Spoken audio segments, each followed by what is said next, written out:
Hello there everybody, and yes, it is official. Hell has frozen over, pigs are now flying, and AEW are now on the WWE Network. Technically, because Chris Jericho was the latest guest on Stone Cold Steve Austin's Broken Skull Sessions podcast, breaking the walls down like that between WWE and AEW, and this 2-hour-long chat had plenty of best bits, and we've got them all with your name on them. I'm Adam Nicholas, this is What Culture Wrestling, and these are 10 things we learned from Chris Jericho on Stone Cold's Broken Skull Sessions podcast. Number 10, hearing AEW talk on WWE programming is weird. Now let's just start with the obvious stuff here, shall we? Chris Jericho being on the WWE Network, talking openly about AEW, Tony Khan, Kenny Omega, the Young Bucks, Adam Page, you name it, he discussed it all, and nobody was shying away from the elephant in the room, in particular, Stone Cold Steve Austin. Between the two of them, they were quick to talk about anything and everything to do with AEW, with even Stone Cold chipping in on some of his takes regarding the wrestlers, saying he thinks the guys are really good over there, and it's exciting for him to see just as much as it is for Chris Jericho to be a part of. Unsurprisingly, of course, Jericho spent a lot of time kind of putting over the guys and gals from over in AEW because, let's face it, why wouldn't he? He's on the WWE Network, and let's be honest, it's deserved. They've had a fantastic beginning to their life as a wrestling promotion, and he's been at the forefront of it all. And Stone Cold Steve Austin agrees with him. And while normally you would expect this would have Vince McMahon tearing his hair out, well, that's not exactly the case. Number 9, Austin messaged Vince with the idea. Because yes, while this may not come as too much of a surprise either, Vince McMahon, of course, had to give this one the big thumbs up himself. And of course he did, because this is good business. All right, it might not be doing a match together, but it's still good business. But Austin revealed that this interview had kind of come around because Jericho had been watching Undertaker's interview with Stone Cold on the WWE Network, said it was great.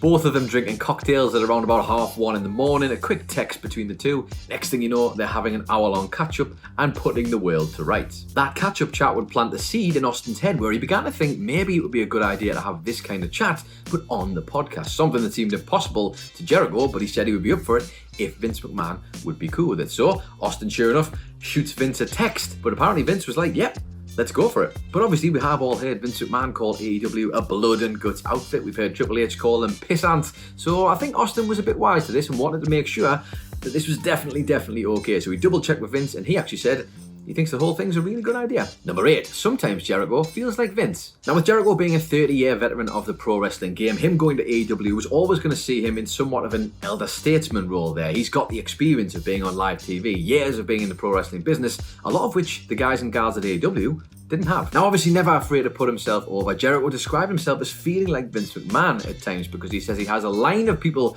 outside of his hypothetical door, I guess, waiting to ask him questions and ask for his advice about the pro wrestling industry. I mean, the guy is a 30-year plus veteran in pro wrestling. He's got so much wealth of knowledge to offer. Of course they're going to want to tap into that. But along with dispensing excellent advice for up-and-coming talent, he also says it's important to try and help manage expectations of people over in AEW, as well as maybe being that person who has to tell them things that they don't want to hear, a role which Vince McMahon, of course, is famous for. Understandably, Jericho also said he felt like he had a lot of pressure on his shoulders when he first went to AEW because he was the recognised name brand. He was the one who'd been on mainstream television for so long. People knew Jericho, hence him being the AEW World Heavyweight Champion, hence him basically helping to launch the promotion, similar to the way that he brought in a North American audience for New Japan Pro Wrestling. Number 7, he was concerned about another run in WWE. Now, coming off the back of his excellent run in 2016 with Kevin Owens and the List of Jericho and all that stuff, Jericho said he was worried about a return to the company post 2018 because he felt like maybe he'd just be a kind of guy who was putting ha-ha segments, as he put it, and not really utilised in any particularly specific way other than the fact that we like the List of Jericho and it's funny. And given WWE's reputation for this kind of thing, he was absolutely spot on, as was proven on Raw 25 when he came back for a little spot. He literally got flown out there to do a backstage skit with Elias and the List, and I think it was Mike Rome who he kept calling Tom Phillips. The whole thing was just very exactly what he described here, and it scared him straight. Feeling like he still had a lot to offer the company and still having his nose kind of put out of joint, being put on second at WrestleMania 33 with Kevin Owens, when technically there was one point when they were going to be main eventing that show, in theory, he decided to back himself. So he left the company, he backed his star power and believed he could be a top guy somewhere else and not just somebody taking up a spot on Vince's roster. Number 6, he doesn't consider himself an ECW guy. Now, despite obviously having a history in ECW, Jericho doesn't consider himself to be an ECW guy the way that many of the old ECW talent who came to WWE would have considered themselves. And that's for one very simple reason, not because he doesn't like the company, but he only ever worked 22 matches in ECW over the course of 11 different weekends. After that, of course, it wasn't long before he was moving up the ladder to WCW, and we know how that went for him, but he did mention how he tried to get into ECW at the time, and the tale was quite a funny one. As many people who have ever had to interact with Paul Heyman will tell you, the man can be quite elusive, and Jericho recalls spending about a year trying to phone Paul Heyman, as Heyman kept telling him, "Hello, Chris Jericho, I'm on the other line with Jimmy Snuka, I'll call you back," at which point, of course, he never did, until he finally did speak to Chris and said, "Chris, I've been trying to speak to you for months. Oh, Paul Heyman, you little tinker." And immediately as this story was being told, you could see it on Stone Cold's face. He was laughing his ass off because he too has undoubtedly had similar conversations with old Paul Heyman. Number 5, he was meant to be WCW's Shawn Michaels. Now, while he may not consider himself to be an ECW guy, at the time he did like the idea of being WCW's answer to HBK. Now, according to Jericho, that was the idea that Eric Bischoff had for him when he signed with WCW in 1996. That sounds very promising, very exciting. Michaels was one of Jericho's idols, so you can understand the appeal for him at that time. But on his debut in WCW, he said he was paired with Brad Armstrong, someone who he totally respects within the business, but in terms of position on the card and potential, Armstrong is kind of an open and match guy, and Jericho said he didn't really see himself in that role. He had aspirations to be one of the top guys in WCW, so that probably didn't fit the mold that he was trying to get at, but at the same time, he was ready to work for it. But he'd see people like Eddie Guerrero getting a shot with the likes of Sting, and he expected something similar. He didn't get it, and it made him question where he was in the company. It seems like perhaps even in those early days, Eric Bischoff thought a little bit differently about where Chris Jericho would fit into his WCW mold. But I guess when you're making good money with WCW for the first time in your career, and you've got those rose-tinted glasses on, all the red flags just look like flags. Number 4, why he wouldn't change his WCW run. Jericho spent about 3 years in WCW before moving across to WWE. And despite all of the trials and tribulations and feeling underappreciated and not getting the spot that he felt like he could flourish in, he said he wouldn't change a thing about his time in the company. Now, as you can probably imagine, Stone Cold, understanding the way that things worked over in WCW, having had a bit of a time there himself, it raised a bit of an eyebrow with the Rattlesnake, who wasn't quite sure why Jericho wouldn't change anything, but he had a pretty good answer for it. He said the whole experience taught him something very important. When you're on TV, whether it's for 1 minute or 5 minutes, you need to maximize your minutes. Make sure that anytime you're on TV, you need to make it important, you make it memorable, and make sure that you get to leave a lasting imprint on the audience. That mindset is one that seems to have worked well for him, and he's carried with him throughout his career, whether it's been in WWE, New Japan Pro Wrestling, or All Elite Wrestling, and I think we can all say it's worked out pretty well for him. Number 3, how he'd rate his WWE debut. Now, for anyone who's ever read any of Chris Jericho's book, his second one in particular covers his WWE debut and the transition across from WCW and just how difficult of a time it was for him back then. Looking back at his 1999 debut again here with Austin though, and we get a bit of a different take because Jericho, while he's still he's a little bit critical of himself, saying he feels like he was still that scenery-chewing heel that he was in WCW and not necessarily adapted to Vince McMahon's product.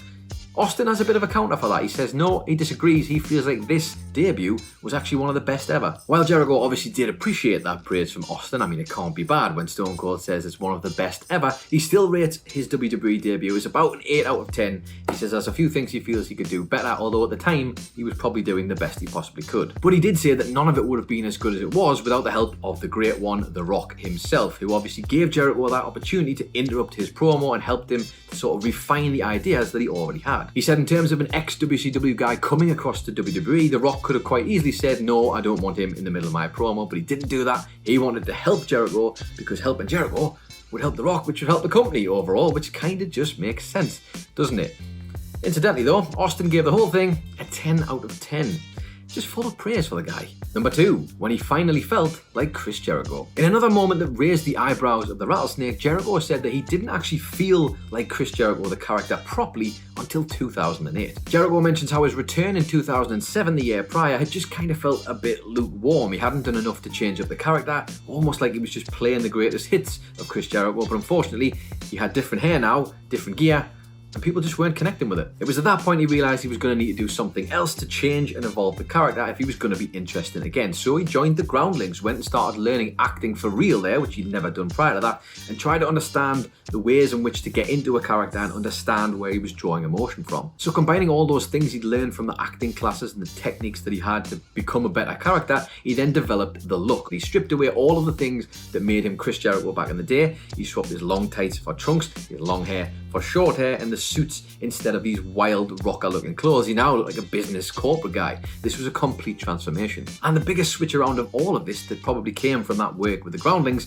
was, instead of being this loud, erratic, outgoing personality, he refined it down. He became quiet, and therefore you had to listen to what he was saying. At that point, Jericho said he felt like he was in control. And that's when he knew who Chris Jericho, the character, really was. And number one, with a bullet, Jericho almost told Vince he wanted out. Hard to believe really, but 8 years prior to that Chris Jericho transformation in 2008, he almost walked out of the company in the year 2000. Incredibly, less than 1 year into his WWF run, Jericho felt like things just weren't working, and he was actually on his way to go to see Vince McMahon in his office before the 17th of April 2000 edition of Monday Night Raw to tell him basically that he wanted out of the company. WCW had been calling him, they wanted him back, he wasn't really feeling like he was making a headway in WWE, and he was ready to go. Or at least that was the case until he bumped into one of the writers on the way to Vince's office, who, when he told him he was going to be trying to leave the company and wanted out, he said, well, maybe you shouldn't do that, Chris, because I have it on good authority that you're going to be winning the belt, and not just going to be winning the belt, but you're going to be winning the belt tonight. Now, obviously, as we know, this was the famous night where Jericho beat Triple H for the belt, but it was the Earl Hebner fast count, and he had to give it back later that night. This whole thing was a whirlwind of emotions. Jericho got to wear it, he got to see himself in the mirror with it and think, this is what I want from the world of professional wrestling, before it was taken away from him again. Nevertheless, though, this was a test from Vince McMahon, not just a test for Chris Jericho, but a test to see were the audience interested in him at all. And I think, as we see in the footage that Jericho and Austin watched together, and we'll have all seen many times, the fans were definitely into it. As you can imagine, this helped to flatten any notion Jericho had of leaving the company, because he was now excited that maybe this would be something that would happen in his future. And that was confirmed as much by Vince McMahon, who, when he asked, is it not kind of a bit weird to sort of win but not really win the belt and have to give it back in one night? Vince told him, I wouldn't worry about it, you'll have it again someday. And imagine Vince McMahon saying those words to you on the same day that you pretty much wanted to leave the company. I think it's fairly understandable why Jericho made that U-turn.